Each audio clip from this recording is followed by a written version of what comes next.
તો આ બાજુ વાત કરીશું વલસાડમાં કેન્દ્રીય માર્ગ પરિવહન અને ધોરીમાર્ગ મંત્રી નીતિન ગડકરી અલ્પ સમયની મુલાકાતે આવી પહોંચ્યા હતા। તેમના આગમન પ્રસંગે ડુંગરી ખાતે ભવ્ય સ્વાગત કરવામાં આવ્યું। આ અવસરે વલસાડ ડાંગના સાંસદ ધવલ પટેલ તેમના સ્વાગતમાં હાજર રહ્યા હતા। આ સ્વાગત બાદ સાંસદ ધવલ પટેલે કેન્દ્રીય મંત્રી નીતિન ગડકરી સાથે મહત્વપૂર્ણ અને વિગતવાર ચર્ચા કરી। ચર્ચાનો મુખ્ય મુદ્દો વલસાડ તથા ડાંગ જિલ્લાઓમાં પસાર થતા રાષ્ટ્રીય ધોરીમાર્ગોની અત્યંત ખરાબ હાલતો રહી છે।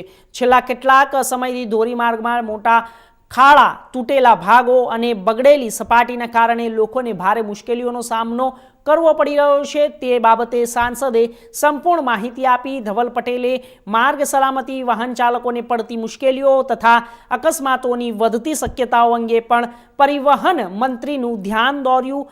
કેન્દ્રીય મંત્રી નીતિન ગડકરીએ આ સમસ્યાને ગંભીરતાથી લઈને રાષ્ટ્રીય ધોરીમાર્ગને ઝડપી અને મજબૂત રીતે ફરી સુદૃઢ બનાવવા માટે તાત્કાલિક કાર્યવાહી કરવા સંમતતા વ્યક્ત કરી। આ મુલાકાત બાદ સ્થાનિક લોકોમાં આશા જાગી છે કે ટૂંક સમયમાં માર્ગોની હાલત પણ સુધરશે।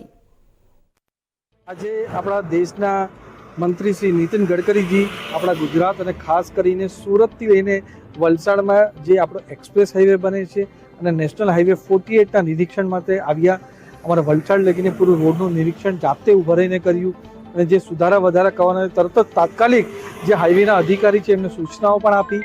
સાથે જ એક્સપ્રેસ વે જે બની રહ્યો છે એનું પણ નિરીક્ષણ કરવા અહીંયા લગીને સુરત જવા નીકળ્યા છે અને જલ્દીથી જલ્દી આપણો એક્સપ્રેસ હાઈવે પણ ચાલુ થઈ જાય એના માટે પૂરો પ્રયાસ અમારા નીતિન ગડકરીજી, અમારા પ્રધાનમંત્રી મોદી સાહેબ કરી રહ્યા છે અને ગુજરાતનો વિકાસ આપણા હાઈવેથી અને ભારતનો વિકાસ પણ જે હાઈવેથી થશે એના માટે પૂરો પ્રયાસ અમારી ગુજરાત સરકાર અને ભારત સરકાર કરી।